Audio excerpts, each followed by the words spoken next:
lights, 4 lights, 5 laps. Pause. Go, go, go. And Senna sprints away, but Alain Prost takes the lead. It's happened. Alain Prost has taken the advantage. Senna is trying to go through on the inside, and it's happened immediately. This is amazing. Senna goes off at the first corner, but what has happened to Prost? He has gone off too. Well, that is amazing, but I fear absolutely predictable.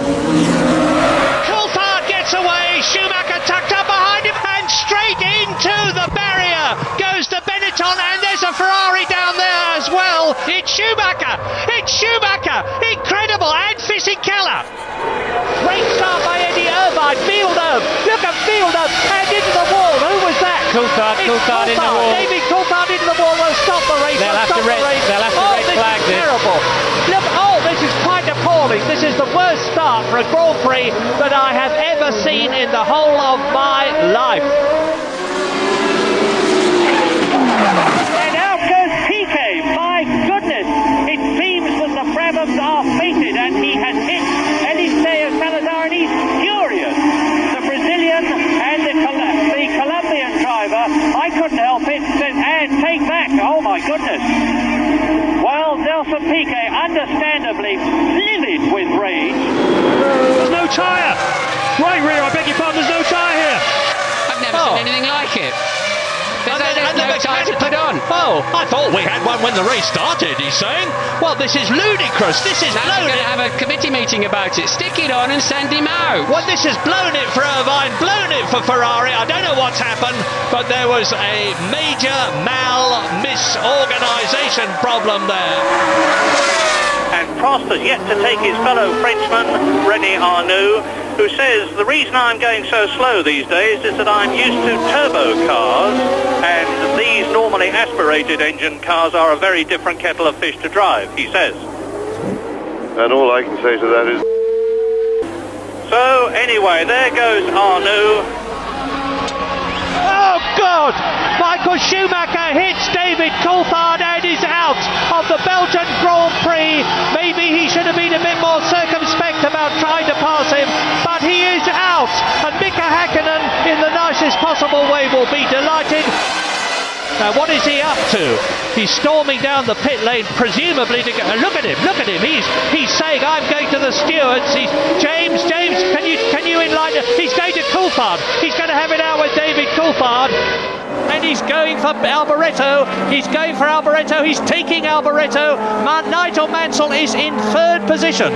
He's gone up from 7th to 6th, to 4th to 5th, and now to 3rd. And this is lap 23. Oh, that's Häkkinen spinning. Häkkinen, the race leader. He's out of the race. Mika Häkkinen retires on lap 30. And Heinz-Harald Frentzen leads. And this could blow the World Championship wide open. The Italian Grand Prix has gone mega. This is the opportunity that Senna's looking for, and he's going through. Out! Oh my goodness, this is fantastic. They meet. This is what we were fearing might happen during the race, and that means to say that Prost has won the World Championship. Alain Prost, World Champion of 1989. And there we are. There is the... Now, if Alesi has run out of petrol, and you can see by the body language of the Benetton mechanics that they are absolutely furious, because they know that Alesi has been told to come in lap after lap after lap, and what does he do? He ignores them. Oh, Jean, you may well look a bit worried. You've got a major problem, Sunshine, when you get back to the pits. That's Piquet! You've joined us at a tremendously dramatic moment, because Piquet is clearly out of the race into the Armco. My goodness, what excitement at Monaco! And into the pit lane. Oh, my goodness! David Coulthard smashes himself out of the Australian. I have never seen that before. He comes into the pit lane and into the wall and blows his chance of winning for Williams. 7th position, Felix Trent. 8th, Riccardo Patrese. 9th, Gerhard Berger. And off speeds Piquet. Wow-wee! And look at that! Out that and colossally, that's Mansell. That is Nigel Mansell, and the car absolutely shattered. He's fighting for control, and you can see what's happened. Mansell is out of the race. Now, this could change and will change the World Championship. You can see Hill comes out of the pit lane, Villeneuve comes up. It's going to be very, very close into the first corner. And that Damon Hill takes the lead and stays ahead of Jacques Villeneuve. Well, you can't be much closer than that. And Villeneuve realises that now he's got to go for it because Damon Hill's tyres are not as warm as Villeneuve's are. There's not a lot of difference in it, and Villeneuve fights and retakes the lead. Fantastic! Absolutely incredible.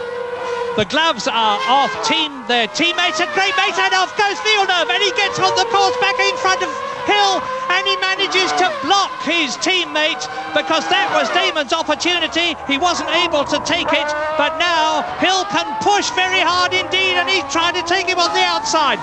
He nearly goes off on the inside of the corner. What a sensational scrap, and remember, this is for the lead between teammates. Off goes Mika Häkkinen. Off goes Mika Häkkinen out of the race. Mika Häkkinen, the race leader, loses the McLaren and slam bang into the wall. And the Finn is out. No points at Imola. Now both go out. Senna, Mansell was destined not to finish the Australian Grand Prix, and Mansell is furious. You have destroyed my opportunity of winning the 10th Grand Prix of the year. Nigel Mansell's body language saying a mixture of resignation and fury. And Mansell going round the outside. Incredible! Up into second place. He's regained that second place, and now he's fairly rocketing away from Berger on the last lap in Mexico. Coming up to turn one, and Schumacher's got somebody in the way. Brilliant! Absolutely brilliant! David Coulthard timed it to perfection. And Ayrton Senna has already got his shoulder straps undone, and you can see that this usually totally unflappable, imperturbable Brazilian is for once absolutely beside himself. Look at him, both hands waving with joy.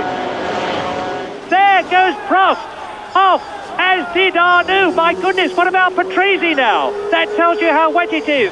Well, Riccardo Patrese now has all the pressure off. He only has to cruise around the finish, and he's sliding and he's lost it. Didier Pironi leads and Patrese is stalled. Numero uno is the signal that he gets from the marshal. Into the tunnel for the line. Is that Pironi stationary? It is! My goodness! The third leader in 2 laps. And that is De Cesaris's car. But De Cesaris would have taken the lead when Pironi... So that means to say that Derek Daly can win this race. There is Derek Daly coasting to a standstill. This is unbelievable. Well, Prost led and went out. Patrese led and went out. Pironi led and went out. De Cesaris led and went out. And now Patrese is coming in to win, without a doubt. Who could have said this? He's going to win the Monaco Grand Prix despite having spun off. Riccardo Patrese comes up to the line to win his first Grand Prix. He takes the checkered flag and wins. Certainly the most eventful, exciting, momentous Grand Prix I have ever seen.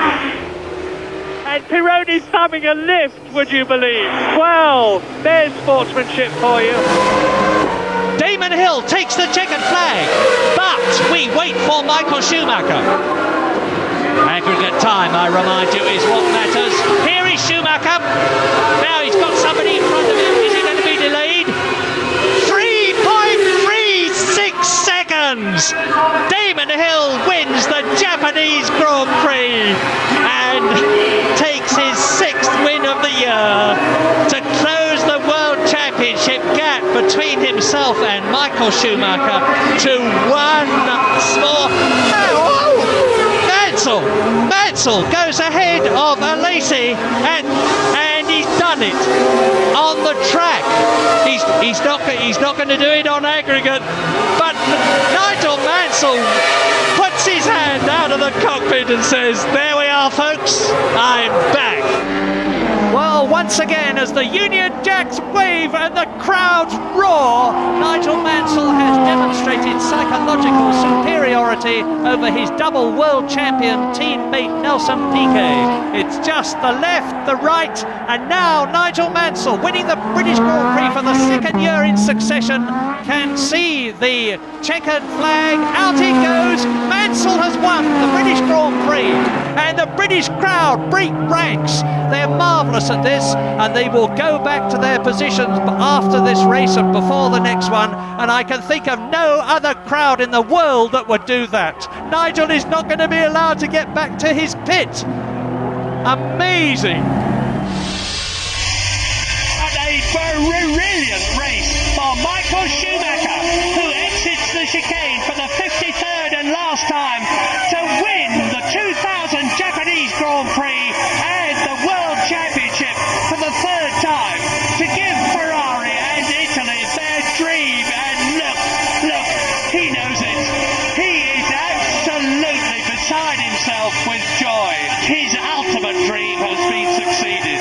He can now let the emotion flood. This year it is Michael Schumacher. Yes! They love him and he loves them. And Nigel Mansell comes out of Luffield 1 into Luffield 2, which is the last corner but one. They're breaking ranks. The Union Jacks are waving, and Nigel Mansell wins the 1992 British Grand Prix in terrific style. And that is Villeneuve. It's Villeneuve. Jacques Villeneuve is out of the race. Damon Hill is the world champion of 1996. This is going to be a mighty emotional occasion for a lot of people, not the least of whom is myself. That is his wife, Georgie. She's seeing her husband become world champion. Damon Hill exits the chicane and wins the Japanese Grand Prix. And I've got to stop because I've got a lump in my throat. Forgive us, please, if we feel very emotional, because that's our boy. And our great congratulations today on the winning of the